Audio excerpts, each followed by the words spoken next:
Hello friends, good evening to all of you. Welcome back to our YouTube channel Literary Scholars Academy with Dr. मंजूर Ahmad. Friends कैसे हैं आप सभी? I hope कि आप सब अच्छे होंगे, खुश होंगे और पूरी निष्ठा और ईमानदारी के साथ अपने एग्ज़ाम की प्रिपरेशन कर रहे होंगे. तो फ्रेंड्स, आज मैं आपके लिए लाया हूँ अपने इस सोनेट के सीरीज में विलियम शेक्सपियर का अनदर सोनेट, जो कि सोनेट नंबर 73 है. और इस पे हम आज लाइन बाय लाइन एक्सप्लेनेशन देखेंगे. इसके सारे इसमें लिटरेरी डिवाइसेस क्या क्या इसमें यूज किए गए हैं, इसका थीम क्या है, सब कुछ इस पे कवर करेंगे. आप इस क्लास पे बने रहें. और अगर आप मेरे इस चैनल पर नए हैं तो सबसे पहला काम ये करें कि आप चैनल को सब्सक्राइब कर लें, जिससे कि आपको आने वाले नई नई नोटिफिकेशन आपको मिलते रहे, नई नई इन्फॉर्मेशन आपको मिलते रहें और आपको वीडियो क्लासेस मिलते रहे. जो भी हमारे फ्रेंड्स टीजीटी पीजीटी या नेट के एस्पिरेंट्स हैं, इसके अलावा जो भी अपकमिंग एग्ज़ाम आपके हैं DSSB या LTGIC, आपके लिए ये एक वीडियो बहुत ही बेनिफिशियल हो सकती है. और इसके अलावा मैंने जो भी शेक्सपियर या वर्ड्सवर्थ के और भी मैंने कई सारे वीडियोस अपलोड करके आपको प्रोवाइड कराए हैं, तो आप उसे जा करके प्लेलिस्ट में आप देख सकते हैं. तो friends, without any delay let's begin. और आप सबसे पहला काम ये करें कि अगर आपके पास टाइम है तो आप इत्मीनान से इसको देखें. टाइम नहीं है तो आप बाद में इसको देख लीजिएगा स्किप करके, क्योंकि इसमें बहुत ही इंपॉर्टेंट चीज़ें कवर करने हैं. और आप कॉपी पेन लेके बैठ जाएं, सारा कुछ जो भी आप पढ़े उसको नोट्स बनाते चलें, क्योंकि ऐसे देखेंगे आप तो फिर वो चीज़ें आप भूल सकते हैं. इसमें सारा इंपॉर्टेंट चीज़ कवर किया जाएगा. इस वीडियो को देखने के बाद आपको किसी दूसरे बुक या किसी भी कंटेंट को पढ़ने की ज़रूरत नहीं है. तो स्टार्ट करते हैं. लिटरेरी स्कॉलर्स एकेडमी आपका स्वागत करता है. सफलता आपकी, प्रयास हमारा होगा फ्रेंड्स. और आपके लिए एक महत्वपूर्ण इन्फॉर्मेशन ये है कि अगर आप हमारे पेड बैच से ज्वाइन होना चाहते हैं तो आपको दिए गए नंबर पर आप यहाँ पे व्हाट्सएप कर सकते हैं. हमारे यहाँ पेड बैच भी चल रहे हैं, जिसका बिल्कुल न्यूनतम सब्सक्रिप्शन चार्ज है, न्यूनतम शुल्क है. बिल्कुल न्यूनतम शुल्क में आप 1 ईयर की आपको जो है सब्सक्रिप्शन मिलती है. उसमें आप उसमें अपनी अच्छी तैयारी कर सकते हैं. आपको वहाँ पे PDF नोट्स मिलते हैं इंपॉर्टेंट. आपको वीडियो क्लासेस मिलती है, रिकॉर्डेड एंड लाइव क्लासेस मिलती है, लाइव इंटरेक्टिव क्लास होती है. इसके अलावा आपके 4 से 5 घंटे आपके डेली प्रैक्टिस होते हैं, जो कि इंपॉर्टेंट क्रीम टाइप के क्वेश्चन आपको दिए जाते हैं, जो आपके एग्ज़ाम के पॉइंट ऑफ व्यू से बहुत ही इंपॉर्टेंट होते हैं. आपको मैं और मेरी एक्सपर्ट टीम आपको वहाँ गाइड करते हैं. आपको क्या क्या प्रोवाइड कराना है ये सारी चीज़ें हम वहाँ देते हैं. और इसके अलावा आपको कोई भी डाउट अगर आता है तो उसके डाउट पे हम सॉल्व करते हैं. तो फ्रेंड्स, इसके लिए आप मेरे इस नंबर पे आप कांटेक्ट कर सकते हैं 8115590317. ये मेरा व्हाट्सएप नंबर है. आपको यहाँ से मुझसे डायरेक्ट बात होगी. इस नंबर पे आप व्हाट्सएप या मैसेज कर सकते हैं किसी भी क्वेरी के लिए. तो शुरू करते हैं. Sonnet number 73 by William Shakespeare. तो सबसे पहले बात तो ये आप जानें कि किसी भी सोनेट को या किसी भी पोएम को पढ़ने के लिए कुछ इंपॉर्टेंट चीज़ें होती हैं, जैसे उसकी हिस्टोरिकल बैकग्राउंड, उसका स्ट्रक्चर, लिटरेरी डिवाइसेस क्या क्या यूज़ किए गए हैं, और वो कब पब्लिश हुआ था या वो कब कंपोज हुआ था. तो बात इसमें जो है दो बातें हैं. पहला तो देखते हैं कि शेक्सपियर ने 154 सोनेट सीक्वेंस इन्होंने कंपोज किए हैं.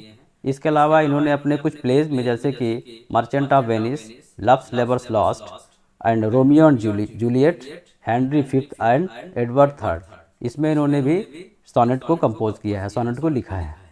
अब बात करते हैं सोनेट जो होता है फ्रेंड्स. सोनेट जो होता है वो ये 14 लाइन का पोएम होता है. एक होता है आपका इंग्लिश सोनेट, जिसे शेक्सपियरियन सोनेट कहते हैं, जो कि हमारा ये सोनेट है, उनमें से एक है. और दूसरा पैटर्न जो होता है वो पेट्रार्कन सोनेट का होता है, जिसमें एक ऑक्टेव एंड सेस्टेट होते हैं. ऑक्टेव जो होता है वो आपका 8 लाइन का होता है, सेस्टेट आपके 6 लाइन के होते हैं. शेक्सपियरियन या इंग्लिश सोनेट में क्या होता है फ्रेंड्स, इसमें जो है 3 क्वार्टरेन होते हैं और एक कपलेट होता है. क्वार्टरेन जो होते हैं वो स्टैंजा 4 लाइन का होता है. इस तरह से 12 लाइन इसमें जो होते हैं. और लास्ट का जो कंक्लूडिंग होता है वो 2 लाइन का होता है. इस तरह से है 14 लाइन होते हैं. अब बात करते हैं शेक्सपियर ने 154 सोनेट सीक्वेंस जो उन्होंने कंपोज किए हैं, इसमें से 1 to 126 जो इनके सोनेट हैं, इसको इन्होंने अपने फेयर यूथ फ्रेंड को डेडिकेट किया है. बाकी जो सोनेट हैं 127 to 152 तक, इसको इन्होंने डेडिकेट किया है डार्क लेडी को. जो कि डार्क लेडी कौन थी? इसका नाम मैरी पिटन था, जो क्वीन एलिजाबेथ फर्स्ट के कोर्ट में वो थी. वो क्या थी? डांसर थी. तो यहाँ तक बात हो गई। इसके अलावा जो 2 सोनेट बचते हैं, उस 2 सोनेट को इन्होंने लॉर्ड क्यूपिड के लिए डेडिकेट किया है, तो उसे कहते हैं हम ग्रीक सोनेट कहते हैं। ओके फ्रेंड्स, अब बात करते हैं हम जो विलियम शेक्सपियर का जो बेसिकली इनका जो सोनेट है, वो सोनेट इन्होंने 1590s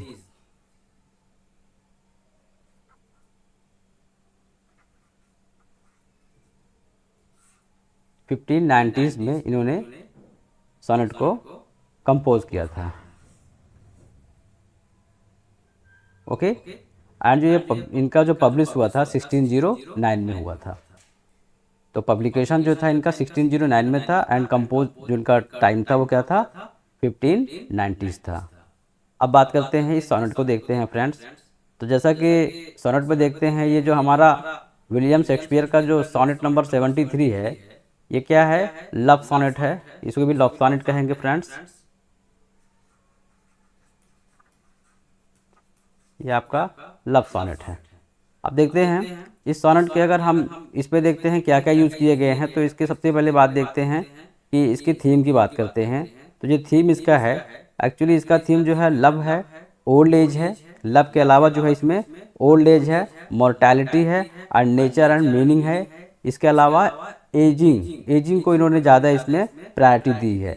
एजिंग इज नेचुरल, इन्होंने ये दिखाया है कि एजिंग जो होती है, यानी जब उम्र बढ़ती है, वो नेचुरल है और इसे कोई जो है इसे रोक नहीं सकता। तो दूसरी बात यह है कि इसका जो निगेटिव एस्पेक्ट नहीं होना चाहिए, और लाइफ में इसको क्या करना चाहिए, इसको एक्सेप्ट करना चाहिए। तीसरी बात यह है कि जो इसका मेन जो पॉइंट है वो क्या है,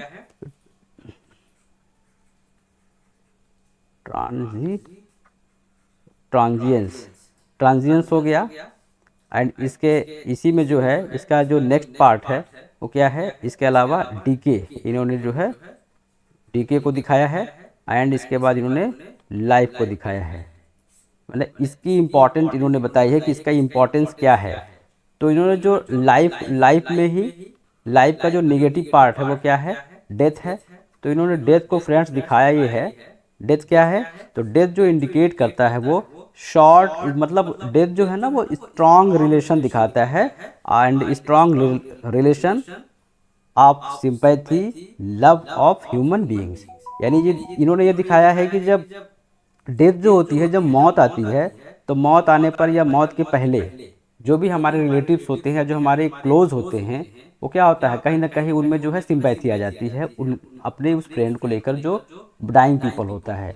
तो इसको जो है डेथ की इम्पोर्टेंस को इन्होंने कैसे इसको कोरिलेट कर दिया है, सिंपैथी से इन्होंने कोरिलेट कर दिया है। कहाँ पर, कंक्लूडिंग लाइन में कर दिया है, अपने कपलेट में कर दिया है।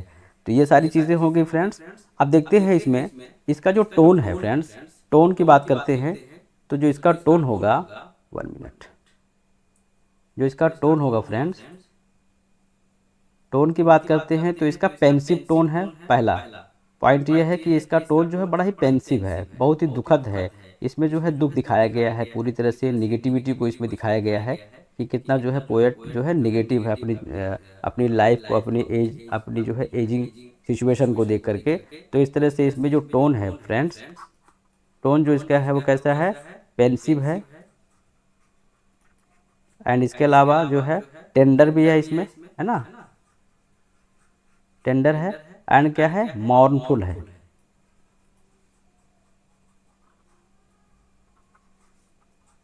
ठीक, ये जो है इसका टोन हो गया। अब देखते हैं जो, अब एज की बात करते हैं। तो जो एज है, एज को उन्होंने कैसे कंपेयर किया है ना, एज है या एजिंग इसे कह सकते हैं, है ना। एजिंग जो है, तो इसमें इन्होंने बेसिकली जो है 3 तरह के इन्होंने जो है इमेज को दिखाया है। ऑटम का हो गया, एंड ट्विलाइट का हो गया। ट्विलाइट का मतलब होता है गोधूली जिसे कहते हैं, यानी जो मगरिब का वक्त होता है, जब शाम जो है बिल्कुल दिन ढलती है, जब शाम हो जाती है और रात आने वाली होती है, तो उसके बीच का जो टाइम होता है वो होता है। और ये क्या है, इसके अलावा जो है फायर की बात किया है ना, सॉरी, फायर, कौन सी फायर है भाई, ये आप इसे ये कह सकते हैं, ये जो फायर है कैसा है वो, डाइंग फायर है ना, इन्होंने डाइंग फायर को दिखाया है फ्रेंड्स। तो अब हम देखते हैं, ये चीज़ें आप इसको नोट करते जाएं, बहुत ही इंपॉर्टेंट है ये। यानी कि यहाँ पर ये दिखाया गया ऑटम ट्विलाइट फायर यानी कि डाइंग फायर, इसी पर बेस्ड पूरा ये हमारा सोनेट है। ये सारी इमेजेस जो है यहाँ पर दिखाई जाती हैं। एंड ये जो हमारा सोनेट जो है फ्रेंड्स, ये एक्चुअली सीरीज आप ये क्या है ना, ये मेटाफर इसमें है, यानी कि इनोकेशन ऑफ मेटाफर इसमें कहा गया है, मेटाफोरिकल पोयम है। इसमें हाइपरबोल का भी यूज किया गया है बहुत ज़्यादा। और इसमें आप इसके अलावा जो भी शेक्सपियर अपने सोनेट में यूज करते हैं, जैसे कि इंजैम्बेंट होता है, इंटरनल राइम होता है, एंड पैराडॉक्स होता है, पर्सोनिफिकेशन, ये सारी चीज़ें इसमें आप देखेंगे। एक्सटेंडेड मेटाफर इसमें होगा। तो शुरू करते हैं अब हम अपने इस सोनेट को देखते हैं। तो राइमिंग स्कीम आप देखेंगे इसका A B C D E F and G. जैसे कि अभी मैं इसकी राइमिंग स्कीम बता देता हूँ। यहाँ पे आपका जो है, जैसे बिहोल्ड है तो आपका ये ए हो गया। एंड इसके अलावा बिहोल्ड जो है आपका किससे राइम करता है ना, ये आपका कोल्ड से है, तो ये ए हो गया। फिर आपका हैंग जो है ये बी हो गया, एंड सैंग जो है बी हो गया। मैंने अपने पिछले वीडियोज़ में भी आपको बताया है, बट जो नए हमारे स्टूडेंट हैं वो इसे देख सकते हैं। इसके अलावा डे हो गया C, day and away. West हो गया D, C D, and west का आपसे किससे मैच कर रहा है, ये रेस्ट से, सी डी। एंड इसके अलावा फायर है आपका, फायर एंड एक्सपायर, तो ये आपका हो गया ई, यह होगा आपका एफ, यह हो गया ई। एंड इसके बाद क्या हो गया, बाय। लाई एंड बाई एक साथ मैच कर रहा है। एंड इसके अलावा कपलेट में क्या आपका हो गया, ये जी एंड जी हो गया फ्रेंड्स। तो आपने देखा इस तरह से इसकी जो है राइम स्कीम आपने देख ली, A B C D E F and G. ये आप राइम स्कीम इसकी नोट कर लीजिए। ये आपका जो है इंग्लिश सोनेट या शेक्सपियरियन सोनेट जो है, विलियम शेक्सपियर का सोनेट, इसका राइम स्कीम ही होता है फ्रेंड्स। अब देखते हैं हम इसकी लाइन बाय लाइन एक्सप्लेनेशन को देखेंगे। और आई होप कि इस पर आपके जिस तरह से एग्ज़ाम में आपके क्वेश्चन बन सकते हैं, वो सारे क्वेश्चन आप इसमें कवर कर लेंगे। आपका कहीं कुछ बचेगा नहीं कि आपको इसके अलावा किसी दूसरे बुक से या किसी दूसरे भी वीडियो से आपको हेल्प लेनी हो। तो फ्रेंड्स शुरू करते हैं। That time of year thou mayst in me behold. बात यहाँ से करते हैं क्या, विलियम शेक्सपियर कहते हैं कि दैट टाइम ऑफ ईयर, यानी दैट मीन्स क्या होता है, वह टाइम ऑफ ईयर। अब यहाँ देखिए ईयर की बात किया है इन्होंने, साल की बात किया है, एंड टाइम की बात किया है। तो यहाँ पे आप देखेंगे कि एक बार तो ये पूरे वर्ष की बात कर रहे हैं, और वर्ष का जो एक पार्ट है, यानी कि जो टाइम है, ये किसी अपने जो है एक पर्टिकुलर स्पेसिफिक जो है एक टाइम की बात बता रहा है, यानी कि सीजन की बात कर रहा है। ठीक है, तो आप करते हैं that time of year thou means you. Thou means ये आर्काइक इंग्लिश है। दाउ मीन्स क्या है भाई फ्रेंड्स, ये हमारा यू है। यू जो है, यू यानी इसको किसको एड्रेस कर रहा है, अपने बिलीवेड को एड्रेस कर रहा है, अपने जो है इस दोस्त को एड्रेस कर रहा है, अपने बिलीवेड को कर रहा है। तो दैट टाइम ऑफ ईयर आप पूरा इसको लाइन पढ़ेंगे। इसके बाद इसमें जो मीनिंग जहाँ पर जैसे यूज किए गए हैं, क्या इसमें सिंबॉलिक मीनिंग क्या है, इसका जो है मेटाफोरिकल मीनिंग क्या है, ये सब मैं आपको एक्सप्लेन करूंगा। दाउ मेस्ट, मेस्ट क्या है यहाँ पर, मेस्ट का मतलब यहाँ पर है आर्किक इंग्लिश, इसका मतलब मे है। Okay, in me behold, and behold का मतलब क्या होता है, यहाँ पर सी होता है, यानी कि देखना। एक चीज़ आप यहाँ ये देखेंगे कि इन्होंने इन मी इस तरह से इन्होंने जो है ना एनाफोरा टाइप का जो है इन्होंने लिटरेरी डिवाइस यूज किया है। तो आप इसको देखेंगे ये कई बार 3 बार रिपीट किया गया है। ठीक है, इसका क्या सेंस है ये भी मैं अभी आपको एक्सप्लेन कर दूंगा।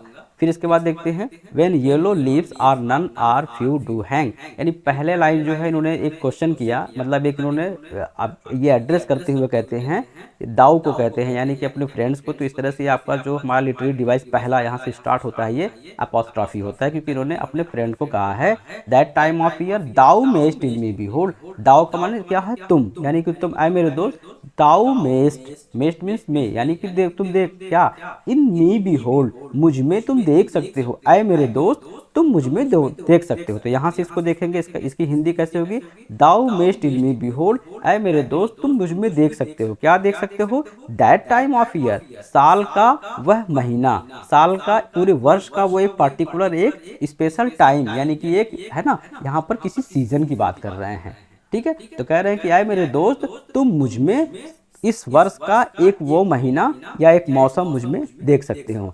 अब कौन सा मौसम है, अब इस पहली लाइन में इन्होंने नहीं बताया। तो इस तरह से जब यहाँ पर आप देखते हैं कि इसका जो सेंस है यहाँ पर क्लियर नहीं हो रहा है, इसका जो है थॉट जो है यहाँ पर क्लियर नहीं हुआ, डेवलप नहीं हुआ, तो अब जो है पहली लाइन को एक्सप्लेन करना जा रहे हैं, यानी कि जिस टाइम की बात, स्पेशली जिस टाइम की बात कर रहे हैं वो टाइम यहाँ पर, ये टाइम नहीं बताया गया कि ये कौन सा टाइम है।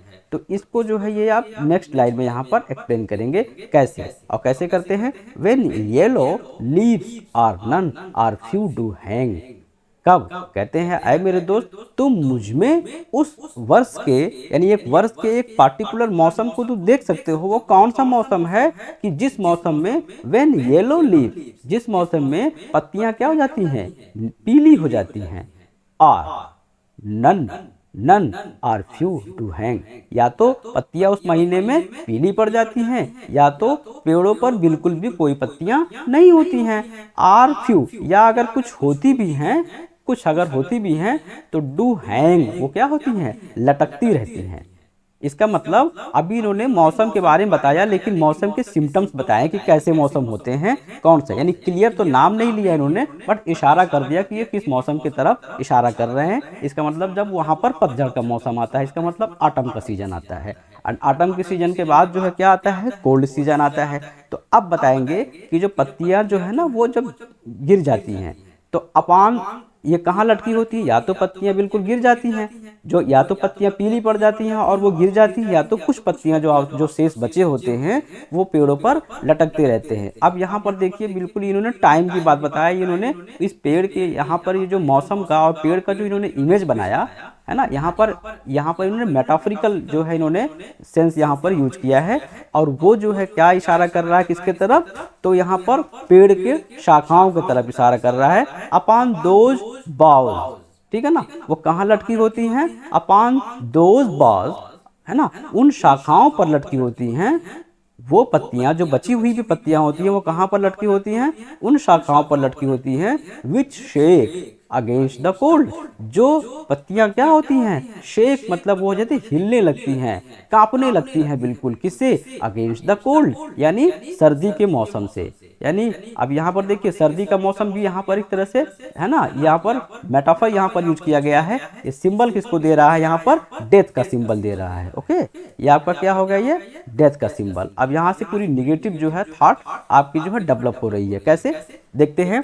और यहाँ आपने देखा कि इस पूरे लाइन में जो है पूरा लाइन यहाँ पर शुरू होता है, ये पूरा आपका जो ये पूरा स्टैंजा होता है ये इस क्वार्टेन में सेंस यहाँ पर आके क्लियर हो रहा है। तो इस तरह से आपका जो ये लिटरेरी डिवाइस यहाँ पर यूज किया गया है वो फ्रेंड्स क्या यूज किया गया है, इनजैममेंट। चलिए आप लोग लिटरेरी डिवाइस समझते जाइए। रन ऑन लाइन इसमें है, एंड आप देखते हैं इसमें जो है इंटरनल राइम भी यहाँ पर यूज किया गया है, आर नार आर, ठीक है, यहाँ भी इसमें यूज किया गया है। एंड इसमें जो है आप देखते हैं कि आपका एसोनेंस भी यूज किया गया है। ओके, एसोनेंस साउंड इसमें है, एंड इसमें कॉन्सोनेंट साउंड भी है। इसके अलावा इसमें जो है ये टी एंड टी आप देख रहे हैं रिपीट हो रहा है। इस तरह से एलिट्रेशन भी इसमें यूज किया गया है फ्रेंड्स। इसमें जो है इसके अलावा इसमें इमेज यूज किया गया है ना, मतलब इसमें इमेजरी का भी यूज किया गया है। ओके, तो अब आप देखते हैं एक बार फिर से इस लाइन को देखते हैं। That time of year thou mayst in me behold when yellow leaves or none. और इसमें देखें आप, इसमें काजुरा का भी यूज किया गया है फ्रेंड्स, है ना, यहाँ पर जो है काजुरा का भी यूज किया गया है लिटरेरी डिवाइस।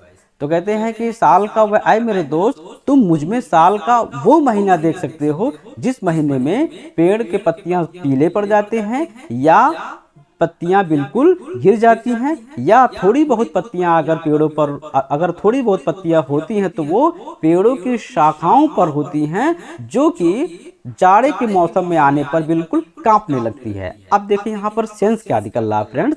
सेंस अब आपको समझना होगा कि ये किस तरफ इशारा कर रहे हैं। ये अपने एज, अपनी उम्र की तरफ इशारा करते हैं कि जो बची हुई जो इनकी जिंदगी है, जो विच शेक्स यानी जो इनकी बची हुई जिंदगी है, जो अब ये जो उम्र इनका बढ़ता जा रहा है, ये इनका उम्र जो है किसके तरफ, मौत से जो है क्या हो जाएगा, ये फना हो जाएगा। यानी मौत जब आ जाएगी तो इनके बढ़ते उम्र को क्या कर देगी, ये समाप्त कर देगी। ठीक है, तो कोल्ड यहाँ पर क्या हो गया, सेंस इसका डेथ का हो गया। ठीक है फ्रेंड्स, अब देखते हैं। इन्होंने ये बताया कि तुम मुझ में देख सकते हो। अब यहाँ पर ये देखने की ही बात करेंगे, पूरे जो है ये लास्ट स्टैंजा तक भी ये देखने की बात करेंगे। और यही जो कोल्ड है, ये लास्ट में जो ना ये डेथ का आएगा यहाँ पर सिंबल, तो ये कहना चाहते हैं कि जो डेथ है, डेथ आने पर क्या हो जाता है, लोग जो है, जो उनके करीबी लोग होते हैं, उनसे जो है उस टाइम और ज़्यादा उनसे प्यार करने लगते हैं, उनमें और सिंपैथी आ जाती है, उनमें करुणा की भावना आ जाती है। और इस तरह से जब करुणा की भावना आती है तो क्या होता है, तो ये कहना चाहता है कि हमारा प्यार बढ़ जाएगा, और इसलिए आए मेरे दोस्त तुम मुझे प्यार करो। ओके, तो फिर देखते हैं। बेर रेन क्वायर where late the sweet birds sang। अब यहाँ पर नेक्स्ट स्टैंजा में देखते हैं, नेक्स्ट क्वाड्रेंट में कहते हैं बेर रेन क्वायर, है ना। बेर रेन, रेन क्या है यहाँ पर, रेन का मतलब होता है उजड़ जाना। बेर का मीन्स होता है नेक्ड, अनक्लॉथ जिसे कहते हैं, एक तरह से बिल्कुल नंगा होना। बेर रेन क्वायर, यहाँ पर ये देखिए, ये क्वायर जो है, क्वायर के दो मीनिंग यहाँ पे होंगे फ्रेंड्स। क्या होंगे, दो मीनिंग। पहला चीज तो इसका जो है एक हिस्टोरिकल इसका जो है सेंस है इसमें, है ना। यहाँ पर देखिए विलियम शेक्सपियर की एक खासियत होती है कि अपने सोनेट में कहीं ना कहीं वो जो है हिस्टोरिकल चीज़ों को वो कहीं ना कहीं वो शामिल करते हैं, है ना। तो कैसे करते हैं, देखिए पहला तो हो गया क्वायर हो गया। क्वायर का मतलब जो है ना, यहाँ पे दो सेंस होगा। एक जो क्वायर का मतलब होगा फ्रेंड्स, आप इसको देखिए, मेरी वीडियो को आप इत्मीनान से देखिए और कॉपी पेन लेके देखिए, बहुत ही इंपॉर्टेंट आपको मैं इसमें चीज़ें कवर करता हूँ। क्वायर्स की जो बात कर रहा है फ्रेंड, एक तो इसका हो गया हिस्ट्री से रिलेटेड है, ये हिस्ट्री से रिलेटेड कहाँ के है, वो इंग्लिश हिस्ट्री की बात कर रहा है। एक्चुअली क्वायर का मतलब होता है ना, जो गिरजाघर में यानी कि जो उसमें होते हैं, मतलब चर्च में जो होते हैं, चर्च में एक ऐसा स्टेज होता था जहां पर ग्रुप ऑफ सिंगर्स जो होते थे, है ना, वो क्या करते थे, जो ग्रुप ऑफ सिंगर्स होते थे या वहां पर जो भक्त लोग होते थे, जो डिसिपल्स होते थे उनके, तो वो लोग क्या करते थे, वहां पर जो है भजन गीत गाते थे। ठीक है, ये चीजें कब होती थी, ये चीजें कैथोलिक चर्च में होती थी फ्रेंड्स, है ना। कैथोलिक चर्च जो होता था उसमें ये परंपरा चलती थी कि वहां पर जो है ना, वो जो गीत वगैरह भजन वगैरह गाया करते थे। तो उस समय धर्म का बहुत बोलबाला था। और वो हुआ क्या था कि जब किंग हेनरी एर्थ थे फ्रेंड्स, किंग हेनरी जब एर्थ थे, तो इन्होंने जो क्या किया था, कैथोलिक चर्च को इन्होंने क्या किया था, नेगलेक्ट कर दिया था, इन्होंने रिजेक्ट कर दिया था। उसके पीछे एक थोड़ा हिस्टोरिकल उसकी जो है वो है कि क्वीन जो है कैथराइन जो थी, है ना, तो उनसे उनका शादी का जो मैटर था, तो चूंकि उनको जो है कोई बेटा नहीं था, तो इसलिए वो जो है दूसरी शादी करना चाहते थे। और बिशप जो होते थे वो उनको क्या करते थे, वो चूंकि वहाँ कैथोलिक उसमें जो है ना परंपरा में था कि वो दूसरी शादी नहीं कर सकते थे, तो इसलिए इन्होंने क्या किया था, इन्होंने कैथोलिक चर्च को इन्होंने जो है नेग्लेक्ट कर दिया था, इन्होंने रिजेक्ट कर दिया था। और वहां पर क्या आ गया था, रिफॉर्मेशन फिर शुरू हुआ था। तो जो रिफॉर्मेशन के आने के बाद क्या हुआ था फ्रेंड्स, कि इसमें जो है चूंकि धर्म की चीज़ों को, ये सब चीज़, इन सब चीज़ों को हटा दिया गया था, है ना, रूढ़िवादी जो चीज़ें थी। तो इस तरह से जो है अब वो यहाँ पर दिखाना चाह रहे हैं कि जिस प्रकार से चर्च के अंदर जब सिंगर्स का जो ग्रुप था, भक्तों का या भक्तजनों का या उनके, है ना, भजन गीत गाने वाले जो लोगों का जो ग्रुप था, जब कभी एक होता क्या था कि मंच पर खड़े होकर के वहाँ लोग गीत गाते थे, चहल पहल होते थे, यानी वो एक टाइम था। अब वो टाइम क्या हो गया, रिफॉर्मेशन के आने के बाद वो टाइम बिल्कुल पूरी तरह से समाप्त हो चुका है। ठीक उसी तरह से अब यहाँ पे दूसरी बात, एक तो मैंने आपको हिस्ट्री से रिलेटेड बता दिया, अब दूसरी बात यहाँ पर जो लेकिन इसका सेंस है वो तो आपका हो गया, पहला तो इन्होंने इंडिकेट किया, लेकिन जो डायरेक्टली इन्होंने ये यहाँ पर बर्ड्स लिख दिया है, तो यहाँ इनका कहने का मतलब है पक्षियों की बात कर रहे हैं उसी से, है ना। तो यहाँ बर्ड जो है ना, यहाँ पर क्या हो गए, यहाँ पर ग्रुप ऑफ सिंगर जैसे चर्च में हुआ करते थे, और यहाँ बर्ड्स की बात कर रहा है पक्षियों की, तो पक्षियों का अब यहाँ पर ये जो क्वायर है ना, यहाँ पर इसके पक्षियों के ग्रुप से आप इसको जोड़ देंगे फ्रेंड्स, ये इससे एसोसिएटेड है। तो कहते हैं क्या, where in choirs where late sweet birds sang, और कहते हैं कि ये जो क्वायर है यहाँ पर, अब यहाँ पर ये जो क्वायर जो चर्च की बात किया था ना, अब यहाँ पर चूंकि यहाँ जब बर्ड है तो बर्ड कहाँ बैठते हैं, बर्ड्स है ना, पेड़ों पर बैठते हैं, तो यहाँ पर वुडन ट्री जो है, वुडन ट्री को क्या बना दिया इसने जो है, क्वायर यानी एक तरह से प्लेटफॉर्म बना दिया। अब यहाँ पर इसको क्वायर को क्या मानेंगे, वहां पर जैसे प्लेटफॉर्म मान लेंगे, ठीक है ना, वुडन प्लेटफॉर्म हो गया, जहां पर पक्षियां क्या कर रही हैं, बैठ के गाना गा रही हैं। मगर अब वो वक्त क्या हो चुका, गुजर चुका, वो वक्त समाप्त हो चुका। अब यहाँ पे देखते हैं क्या कहते हैं, where in choirs where late the sweet bird sang. अब कह रहे हैं कि ये जो क्वायर है, जो प्लेटफॉर्म है, ठीक है ना, जहाँ पर पक्षियां गीत गाया करते थे मेरे फ्रेंड्स, अब देखते हैं कहते हैं कि अब वो भी जो क्या हो चुकी है, बिल्कुल रुइन हो चुकी है, समाप्त हो चुकी है, नष्ट हो चुकी है, और वो अब उजाड़ हो चुकी है, यानी अब कोई भी पक्षी वहाँ गीत नहीं गाती है। There is no any bird who used to sing. तो अब यहाँ पर देखते हैं कि कोई भी पक्षी यहाँ पर गीत नहीं गाती हैं। इन मी, अब देखा आपने, अभी मैंने आपको पूरा यहाँ पे बताया था, ऊपर की तरफ जो है इन मी यहाँ पर शब्द दिया हुआ है, यहाँ पे जो है पहले क्वार्टर में भी फ्रेंड्स यहाँ पर इन मी दिया होता है, जो यहाँ पर एनाफोरा बना रहा है, ठीक है। फिर यहाँ पर देखते हैं इन मी इन्होंने यहाँ भी यूज कर दिया 3 बार, ये कभी कभी पूछा जाता है कि कितनी बार रिपीट किया गया फ्रेंड, तो यहाँ इन मी आप देखते हैं ये जो है 3 बार रिपीट किया गया है। अच्छा, इसका सेंस क्या है, यहाँ पर पोएट एक तरह से ना, पोएट जो है एक ड्रा करना चाहते हैं यहाँ पर एल्यूजन को, एक जो है एल्यूजन को यहाँ पर ये ड्रा करना चाहते हैं फ्रेंड्स, एल्यूजन को जो है यहाँ पर ड्रा करना चाहते हैं, और किसमें, एक्सटर्नल इमेजेस के बीच में और इंटरनल स्टेट ऑफ माइंड, है ना। ये जो एल्यूजन है ये एक्सटर्नल इमेज को और इंटरनल स्टेट ऑफ माइंड के बीच में यहाँ पर ये इसको एक पिक्चर ड्रा करना चाह रहा है, जितनी बार भी ये इन मी शब्द आया हुआ है। तो कहते हैं in me thou seest the twilight of such day, और मेरे अंदर, अय मेरे दोस्त, अब फिर तुम मेरे अंदर क्या देख सकते हो, वो ट्विलाइट देख सकते हो। अभी आपने पहले देखा था, इन्होंने क्या कहा था, पहले लाइन में इन्होंने कहा था कि एक साल का एक पर्टिकुलर मौसम देख सकते हो, जिस मौसम में क्या होते हैं, पत्ते पीले पड़ जाते हैं, पत्ते गिर जाते हैं, या बचे कुछ जो पत्ते होते हैं पेड़ की शाखाओं पर वो क्या होते हैं, लटकते रहते हैं, और जाड़े के मौसम आने पर वो क्या करते हैं, कांपने लगते हैं। अब आप यहाँ पे देखते हैं क्या कह रहे हैं, in me thou seest the twilight of such day. Twilight क्या है यहाँ पर गोधूली जो है, यानी कि जो है ना डाइंग टाइम, है ना, जो डे होता है जब वो बिल्कुल समाप्त होने को होता है, तो इसके लिए क्या करते हैं, ट्विलाइट का यूज करते हैं फ्रेंड्स, है ना। तो ये ट्विलाइट आपका क्या हो गया, यहाँ पर जो है मौत की बात कर रहा है, यानी संध्या काल की बात कर रहा है, यानी शाम का जो वक्त होता है फ्रेंड्स, वो क्या होता है, दिन की समाप्ति का होता है, और वो जो दिन की समाप्ति होती है वो क्या करती है, फिर संध्या जो होती है, रात आने वाली होती है, और रात क्या करती है, दिन को, शाम को अपनी मौत के आगोश में, अपने आगोश में वो अपनी काली साया में क्या करती है, उसे समा देती है। तो आप देखते हैं in me thou seest the twilight of such day, मुझ में तुम क्या देख सकते हो, ट्विलाइट देख सकते हो, यानी तुम मुझ में जो है मेरा ढलता हुआ वक्त, मेरी ढलती हुई जवानी को देख सकते हो, ऑफ सच डे, है ना। In me thou seest the twilight of such day as after sunset fadeth in the west, और वो चीज कैसा है, एज आफ्टर सनसेट, है ना, ये जो वक्त है कैसा हो रहा है, सनसेट, यानी क्या, हमारा जो टाइम है एज आफ्टर सनसेट, यानी जब ट्विलाइट आती है, कब आती है, सन के सेट होने के बाद, यानी सूर्य जब तुलू होता है, शम्स जब तुलू होता है, यानी सूर्य जब ढल जाता है, तो क्या होती है, ट्विलाइट यानी मगरिब का वक्त होता है, जब हमारे गोधूली का वक्त होता है, दिया जलाने का वक्त होता है। तो इसका मतलब वो होता है कि वो सिंबल होता है कि अब दिन दोबारा नहीं आएगा, अब क्या आएगा, रात आएगा, और रात की काली अंधेरी जो छाया है वो इसे अपने आगोश में ले लेगी, यानी अब इसकी मौत आ जाएगी।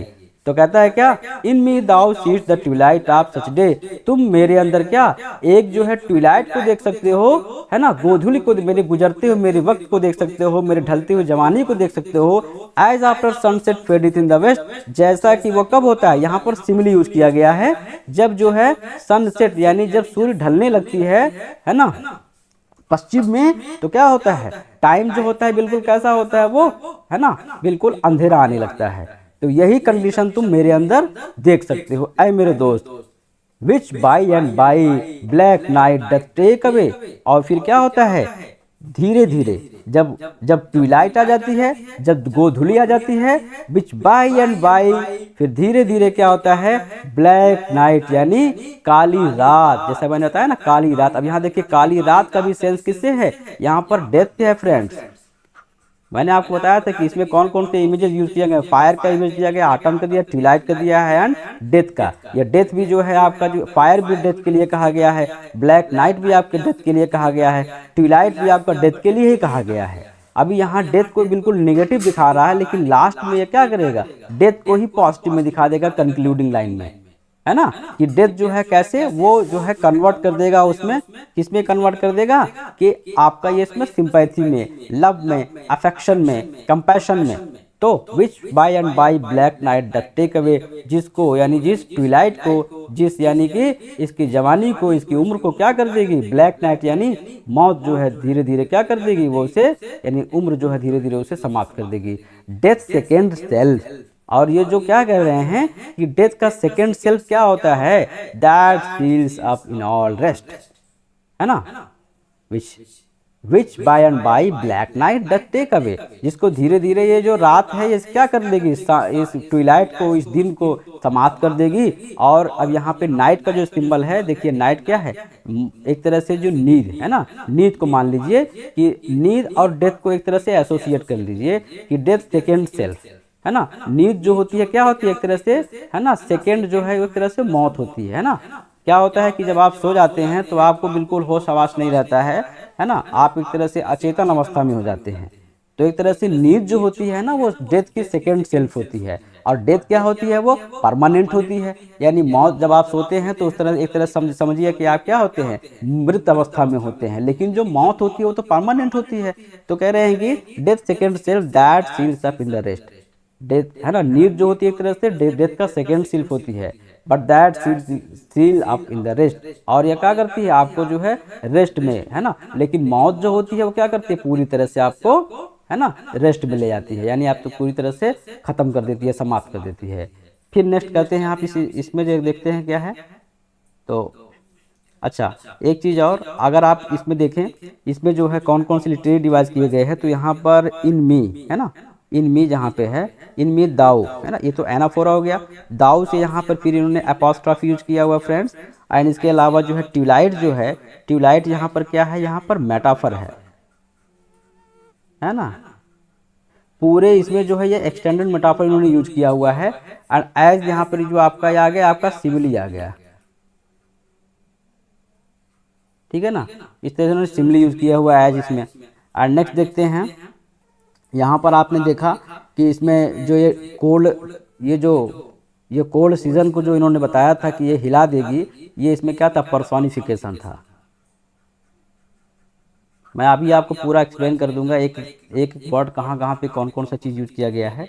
और इसके अलावा देखते हैं यहाँ भी जो है डेथ को, यहाँ भी जो है इन्होंने पर्सोनिफाई किया हुआ है फ्रेंड्स, डेथ को भी इन्होंने पर्सोनिफाई किया हुआ है। In me thou seest in the glowing of such fire. And फिर देखते हैं यहाँ पर इन्होंने जो है इन मी यूज किया है, वही इन मी मैंने बताया कि किसके लिए है, एक्सटर्नल इमेज। एंड आपने देखा कि external image and internal state of mind के बीच जो है ये एक तरह से पिक्चर को ये डिपिक्ट करते हैं, इसको पोर्ट्रेट करते हैं। तो in me thou seest the glowing of such fire, और तुम मेरे अंदर आए मेरे दोस्त क्या देख सकते हो, ग्रोविंग फायर, है ना, यानी जो है क्या उमड़ती हुई, है ना, धधकती हुई, तुम मेरे अंदर आग देख सकते हो, जलती हुई आग की लपटों को देख सकते हो। तो यहाँ फायर का मतलब क्या है, यहाँ पर इसके एज की बात कर रहा है एंड इसके डाइंग टाइम की बात कर रहा है, यानी तुम मेरे अंदर उस जो है उस ऐसी आग को देख सकते हो। जैसे एक आप देखें कि आप जो है इमेजिन करें लकड़ी या ईंधन जब आप कुछ जलाते हैं लकड़ी लकड़ी को, तो जब लकड़ी ज़्यादा होती है तो उस तरफ आग जो है बहुत तेज़ी से जलती है, लेकिन वो आग जलती है, मतलब वो आग तो जलती है लेकिन वो लकड़ी को खा जाती है ना। तो इसी तरह से हमारा टाइम होता है, हम जब बचपन में होते हैं, छोटे होते हैं, फिर जब धीरे धीरे बड़े जवान होते हैं, तो एक टाइम जो हमारी एनर्जी होती है, जो हमारा टाइम होता है, वो हमारी एनर्जी होती है जिससे हम सब कुछ कर लेते हैं। मगर एक वही हमारा टाइम जो होता है धीरे धीरे हमारे शरीर को और हमारी ताकत को, हमारी ब्यूटी को, हमारी खूबसूरती को, हमारी जवानी को धीरे धीरे क्या करती है, वो समाप्त कर देती है, वो जला देती है। एक्चुअली जब शेक्सपियर ने इस सॉनेट को लिखा था तो वो इतना डबल, मतलब इतना वो उनका ज़्यादा एज नहीं था जैसा कि इन्होंने इसमें दिखा दिया, लेकिन उन्होंने ऐसा कंपेयर किया है क्योंकि ये जो है ना, इनकी जो बिलीवर्ड थी वो इनको इन्होंने क्या करके चीट कर दिया था। तो चूंकि शेक्सपियर जो है, ये इन्होंने जो इस सॉनेट को लिखा है तो इन्होंने ऐसा अपने को इमेजिन किया है और ऐसा रियली था भी कि इनकी एज और इनके जो बिलीवर्ड के एज में बहुत डिफरेंस था। ओके, तो इन्होंने अपने को ये माना है कि भाई वो तो मुझसे छोटी है और मेरी एज जो है ढल रही है, तो सबसे पहले मैं ही दुनिया से क्या हो जाऊंगा, फना कर जाऊंगा, मैं दुनिया से रुखसत कर जाऊंगा, यानी ये मर जाएंगे। तो इसलिए ये यहाँ पर अपनी टाइम की इंपॉर्टेंस को बता रहे हैं कि किस तरह से मेरा टाइम जो है गुजरता जा रहा है, मेरे पास वक्त नहीं है और इसलिए तुम मेरे अंदर इन चीज़ों को देख सकती हो। तो कहीं ना कहीं ये अर्ज करना चाह रहे हैं कि वो उनको जो है कि है ना, उनको अपने जो है लव के लिए या अपने सेक्सुअल इंटरकोर्स के लिए या अपनी तरफ अट्रैक्ट करने के लिए ये बार बार इस पर जो है ये जोर दे रहे हैं। क्या कहते हैं, देखें, in me thou seest the glowing of such fire, तुम मेरे अंदर क्या जलती हुई आग को देख सकते हो, यानी मेरे इस गुजरते हुए वक्त को देख सकते हो। That on the ashes of his youth doth lie, जो ये आग यानी कि जो मेरी उम्र है, जिस तरह से जो आग होती है कहाँ पर खड़ी होती है, दैट यहाँ पर किसके लिए कह रहे हैं, यहाँ पे इसके फायर के लिए कह रहे हैं। That on the ashes of his youth doth lie, और जो आग जो होती है, जैसे जिस प्रकार से आग जो होती है वो अपनी ही राख पर पड़ी होती है, उसी तरह से, यानी राख का मतलब कहाँ है, क्या है यहाँ पर, यहाँ राख जो एशेस की है ना, ये इसकी जो है डेथ को सिंबल कर रहा है, यानी जब लकड़ी जलने लगती है तो वो समाप्त हो जाती है। तो तुम मेरे अंदर, तुम जो है मेरे अंदर एक ऐसी जलती हुई आग को देख सकते हो जो अपनी ही राख पर क्या होती है, पड़ी होती है। जिस तरह से मेरी जो उम्र, मेरी ढलती हुई जो उम्र है वो क्या है, मेरी अपनी ही, मेरी जो ये ब्यूटी जो है, मेरी जो खूबसूरती है, वो मेरे अंदर अपनी ही जिंदगी को क्या कर रही है, मेरी जवानी को खत्म कर रही है। इसे तुम देख सकते हो मेरे दोस्त। As the deathbed whereon it must expire, as the deathbed, है ना। और वो जो आग होती है ना, किस पर होती है, राख पर होती है, और वो राख उसके लिए कैसी होती है, एज द डेथ बेड, जैसे कि होती है क्या, डेथ बेड की तरह होती है, यानी मौत की सैया की तरह होती है। यहाँ पर एज जो है क्या है, सिंबल यूज किया गया है। वेयर ऑन, जहां पर इट मस्ट एक्सपायर, जहां पर जब ये आग जो होती है अपने जो मृत सैया पर होती है, तो इसका मतलब इस आग को जरूर ही जरूर मर जाना है, समाप्त हो जाना है, खत्म हो जाना है। यानी जो हमारी जिंदगी होती है, हमारी जवानी जो होती है, हमारी खूबसूरती जो होती है, वो हमारे बुढ़ापे पर निर्भर करती है, और जब हमारा बुढ़ापा आ जाता है तो क्या वो बिल्कुल समाप्त हो जाना होता है।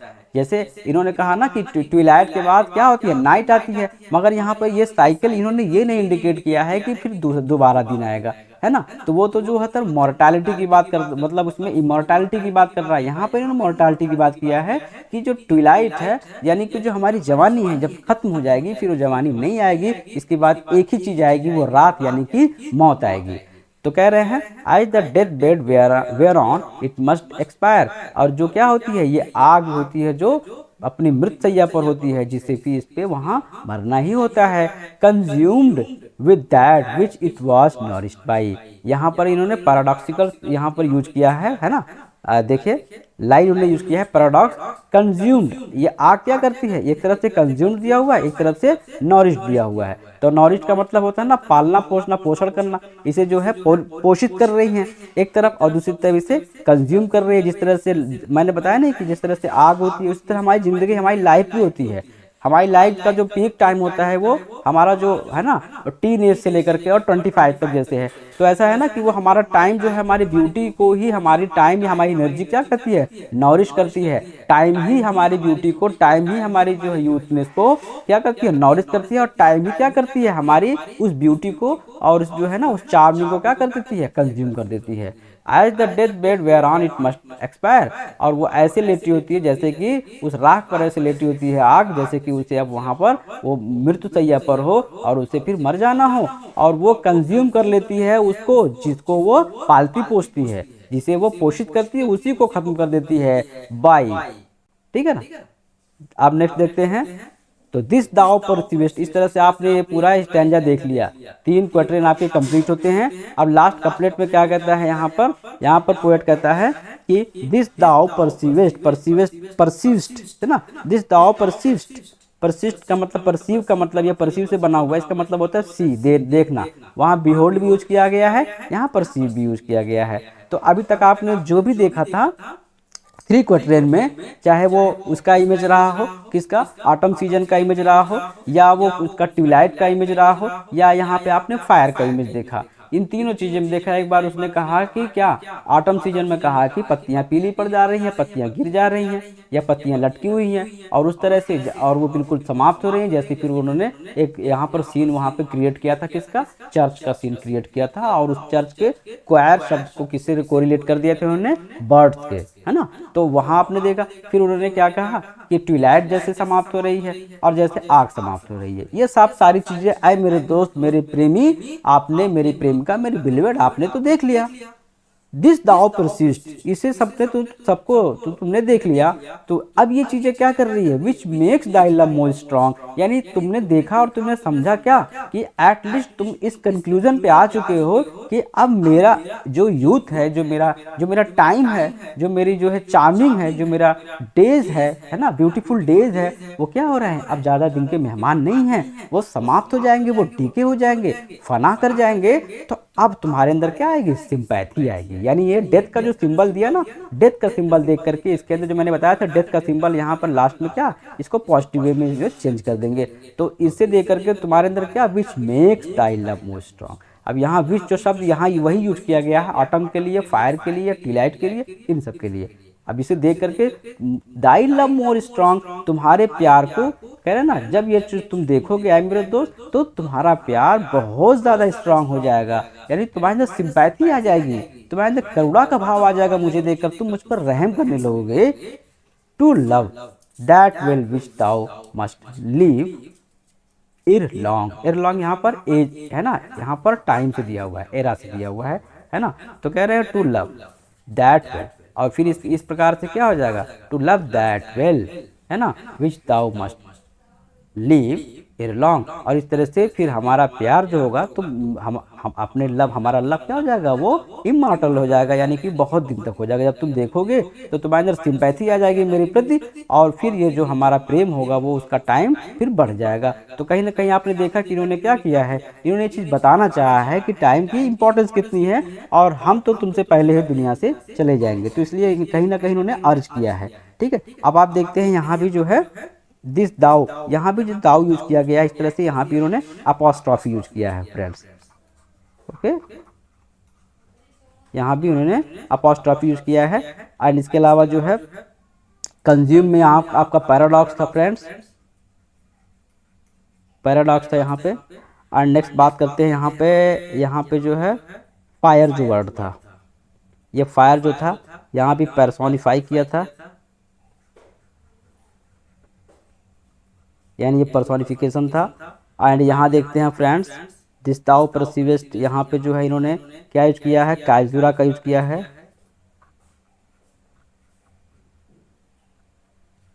ठीक है ना। एंड इसमें जो आप देखते हैं to love T T T T करके यहाँ पे जो है इन्होंने एक तरह से तो इन्होंने क्या दिया है, एलिट्रेशन, एंड एक तरह से इन्होंने एजोनांस, एजोनांस यहाँ पे यूज किया गया है। बहुत सारे लिटरेरी डिवाइस यहाँ पे यूज किया गया है, यहाँ पे जो हाइपरबल भी यूज किया गया है। अब एक बार फिर से देख लेते हैं, इसमें हम कुछ चीज़ें इंपॉर्टेंट चीज़ें देख सकते हैं। जैसे इसमें जैसे इन्होंने दिखाया हुआ है इस क्वार्टरन में, आपके जो है फर्स्ट क्वार्टरन में इन्होंने क्या दिखाया है कि मेटाफर को दिखाया है। 1 मिनट, फर्स्ट क्वार्टर में मेटाफर जो है किसमें है, ये विंटर डे है ना। विंटर डे जो है एक तरह से मेटाफर है जो किसको एम्फेसाइज कर रहा है, एम्फेसाइज हार्डनेस और एम्पटीनेस को एम्फेसाइज कर रहा है ये फ्रेंड, है ना। एंड इसके अलावा जो है आप देखते हैं कोल्ड को, 1 मिनट जरा साफ कर दे। हाँ, कोल्ड को जो है, कोल्ड क्या डेथ को इंडिकेट करता है। एंड इसके अलावा टाइम जो है फ्रेंड्स हमारा, ये जो टाइम है, साफ कर दे इसको। आप लोग अगर मेरे इस चैनल पर नए हैं तो सबसे पहले चैनल को सब्सक्राइब करें फ्रेंड, जिससे कि आपको नई नई नोटिफिकेशन मिलती रहे, आपको वीडियो क्लासेस मिलती रहे। मैं और मेरी टीम पूरी तरह से आपके डेडिकेटेड है, और फ्री ऑफ कॉस्ट आपको बहुत सारी चीज़ें मिल रही हैं। आपको रिकॉर्डेड क्लासेस मिल रही हैं, आपको जो है प्रैक्टिस आपको मिल रहे हैं। हमारा एक टेलीग्राम ग्रुप है जिस पर आपके लिए 2 से 3 घंटे आपको डेली प्रैक्टिस मिलते हैं फ्री ऑफ कॉस्ट। तो अगर आप उस वहाँ तक नहीं पहुँचे हैं तो आप चाहें तो इसमें कमेंट बॉक्स में आपको इसका लिंक मिल जाएगा, और वहाँ से जाकर उसे आप ज्वाइन कर सकते हैं और डेली प्रैक्टिस कर सकते हैं। आपको इंपॉर्टेंट पीडीएफ भी मिल जाएंगे। बाय द वे, अगर आप नए एस्पिरेंट्स हैं और आपकी बिल्कुल भी प्रिपरेशन नहीं है, कम समय में अच्छी से तैयारी करके आप अपने गवर्नमेंट जॉब को लेना चाहते हैं, तो मेरा जो दिया हुआ ऊपर नंबर है 8115590317, इस पर आप कांटेक्ट कर सकते हैं फ्रेंड्स। आप मुझे व्हाट्सएप करेंगे, मुझे मैसेज करेंगे, तो डायरेक्ट मेरी आपसे बात होगी। हमारे यहाँ कोई इमीडिएटर नहीं है, और आप मुझसे ही बात करेंगे, या तो जो जिनको मैंने अथराइज़ किया है वही आपसे बात करेंगे। देखते हैं टाइम ऑफ ईयर की बात करते हैं फ्रेंड्स। तो टाइम ऑफ ईयर जो इसमें, टाइम ऑफ ईयर ये जो है ना, पहली लाइन में आपके स्टैंजा पहला, इसमें जो है जो टाइम ऑफ ईयर दिखाया हुआ है, ये क्या इंडिकेट करता है? लेट ऑटम को इंडिकेट करता है। ठीक है। और आप, मैंने बताया आपको जो विंटर का जो इसमें है मेटाफर, वो क्या है? वो इम्फेसाइज करता है हार्शनेस को, इम्पर्टिनेस ऑफ ओल्ड एज को करता है। कोल्ड क्या कर रहा है आपको? कोल्ड जो है करता है फ्रेंड्स डेथ को जो है इंडिकेट करता है, डेथ और डीके को। एंड इसके अलावा देखते हैं ट्विलाइट, देखते हैं नेक्स्ट में। यहाँ पर ट्विलाइट है, जो वर्ड ट्विलाइट यहाँ पर है, तो ट्विलाइट का जो क्या है भाई, ट्विलाइट जो हमारा कर रहा है एज के बारे में कह रहा है कि age is like late twilight, है ना। एज जो है क्या है? लाइक लेट ट्विलाइट है, जिसको कोई पसंद नहीं करता। नो वन लाइक्स और loves Twilight because of it will soon be night, क्योंकि इसके तुरंत बाद क्या आ जाती है? रात आ जाती है। तो इसको कोई पसंद नहीं करता, यानी कि ढलती हुई उम्र को कोई नहीं पसंद करना चाहता, ये कहना चाह रहे हैं। और नेक्स्ट इसके बाद आता है क्या हमारा? ये फायर का जो सिंबल आता है, तो ये फायर जो है भाई क्या कर रहा है? ये ब्रिलियंट डिस्पोजिशन ऑफ पास्ट की बात कर रहा है, ठीक है ना। एंड इसके अलावा आप देखते हैं यहाँ पर लास्ट में आते हैं, कपलेट की बात करते हैं। तो कपलेट में देखते हैं भाई, यहाँ पर इन्होंने देखा लास्ट में कि पोएट ने, स्पीकर ने इम्ब्रेस कर लिया अपनी अपनी एजिंग को।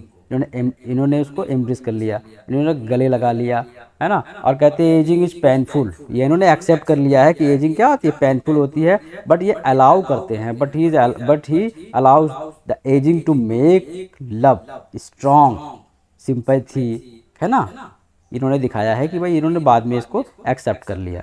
तो इस तरह से आप देखते हैं इस हमारे सोनेट का अख्ताम होता है ना, इसका अख्ताम होता है, ये ख़त्म होती है हमारी सोनेट।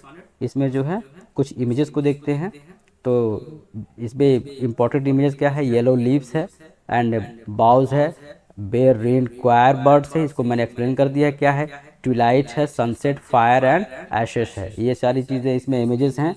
ये पूछ सकते हैं लिटरेरी डिवाइसेस। और फिर अगर आप स्पीच को देखते हैं, अपोस्ट्रॉफी है फ्रेंड्स, कहाँ पर? दिस दाउ परसिवेस्ट, है ना, यहाँ पर ये दाउ है, यहाँ से आप पकड़ लीजिए कि आपका ये अपोस्ट्रॉफी है, ठीक है। इसके अलावा भी इस पर कई सारी चीज़ें हैं, इसमें जैसे एलिट्रेशन भी दिया हुआ है यहाँ टी करके, है ना। यहाँ पे आपका एजोनेंस भी है, यहाँ पे इस पर कॉन्सोनेंस भी है, आपको आपके इस लाइन में बहुत सारी चीज़ें हैं। एंड सिमली यहाँ पर दिया हुआ है, जैसे सिमली इन मी दाउ सीएस्ट, यहाँ पर जो है इसमें सिमली का भी यूज किया गया है। कैजुरा इसमें यूज किया गया है, दिस दाउ परसिवेस्ट में कैजुरा का भी यूज किया गया है। मेटाफर किसमें यूज किया गया है? लाइन नंबर 5 में, in me thou seest the twilight of such day. ये ट्यूलाइट जो है ये मेटाफर है, इसमें एक्सटेंडेड मेटाफर, इसीलिए मैंने इसको कहा कि ये इनोकेशन ऑफ मेटाफर है ना, सीरीज ऑफ मेटाफर एंड इंजैममेंट। पूरी सोनेट इसमें जो है, सारा का सारा सोनेट ये पूरे इंजैममेंट पर बेस्ड है, ठीक है। ये सारा का सारा रन ऑन लाइन इसमें चल रहा है फ्रेंड्स, ठीक है। तो नेक्स्ट देखते हैं एलिट्रेशन कहाँ पर है। जैसे इसमें लाइन नंबर 1 में दाऊ दा, है ना, दाई है और दाऊ है, ये आपका एलिट्रेशन है। फिर फर्स्ट में देखते हैं मेस्ट मी है। फोर्थ लाइन नंबर में देखते हैं बेयर एंड बर्ड्स है। फिर लाइन नंबर 4 में स्वीट एंड सैंग है। लाइन नंबर 15 में सीज एंड सच है। लाइन नंबर 7 में ब्लैक है, ओके। इसके बाद देखते हैं सेकेंड सेल्फ शील, ये जो है आपका लाइन नंबर 8 में है। फिर with which and watch line number 12 में, वहाँ पर एक वर्ड शायद मिस कर गया था friend, love live long line number 14 में, ठीक है। इसके अलावा देखते हैं consonants, that mayst line number 1 में, फिर दोज बाउस लाइन नंबर 3 में, बेर क्वायर लाइन नंबर 4 में, लेट स्वीट लाइन नंबर 4 में, सनसेट वेस्ट लाइन नंबर 6 में, ब्लैक टेक लाइन नंबर 7 में, दैट रेस्ट लाइन नंबर 8 में, दैट मस्ट लाइन नंबर 14 में। इसके अलावा क्या है, इंटरनल राइम यूज किया गया है, जैसे आर नन लाइन नंबर 2 में, फिर लाइन नंबर 3 में आपका देखते हैं अपॉन दोज बाउस कोल्ड, फिर लाइन नंबर 4 में बेर वेयर, फिर लाइन नंबर 6 में सनसेट फेडेस्ट वेस्ट, लाइन नंबर 8 में सेल्फ रेस्ट, लाइन नंबर 12 में विथ विच इट। इतना मैं आपको इसमें कवर कर दे रहा हूँ फ्रेंड्स कि इतना आप पेड बैच में कहीं नहीं पाएंगे, जो मैं आपको फ्री में दे रहा हूँ। और इसे पढ़ने के बाद आपको दोबारा किसी भी, आपको ना तो वीडियो देखने की ज़रूरत है, ना कहीं किसी नोट्स को पढ़ने की ज़रूरत है। इतना इस पर सब कुछ कवर हो जाएगा। इस पर मैं MCQs पे लेकर आऊँगा और मैं MCQs कराता हूँ अपने पेड बैच में।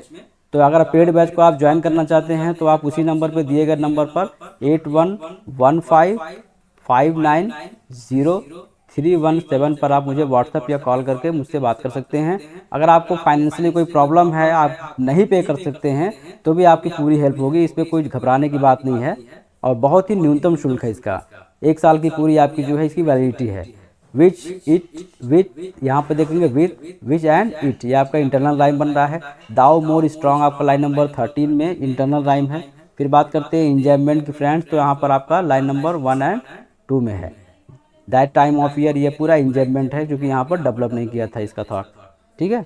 नेक्स्ट बात करते हैं पर्सोनिफिकेशन, तो डेथ सेकेंड सेल्फ, ये भी आपका जो है ये पर्सोनिफाई किया गया है ना, डेथ को, सेकेंड सेल्फ को, स्लीप को। अब ये देखते हैं, इस तरह से आपने देखा, इसमें सारे लिटरेरी डिवाइस मैंने इंपॉर्टेंट सब एक्सप्लेन कर दिए हैं।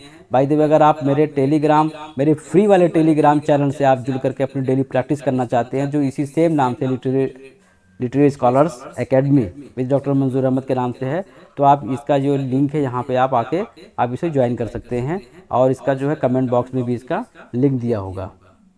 ओके फ्रेंड्स, ये मेरा व्हाट्सएप नंबर है। ये हमारे योद्धा हैं जिनका सिलेक्शन हुआ था, जैसे एक मैम गरिमा मैम है, मेरठ की हैं, इस समय NVS में अलीराजपुर में सिलेक्टेड हैं। तो आप देख सकते हैं फ्रेंड्स, ये मेरा व्हाट्सएप नंबर है, और ये जो है इसमें सारा कुछ इन्फॉर्मेशन दिया गया है।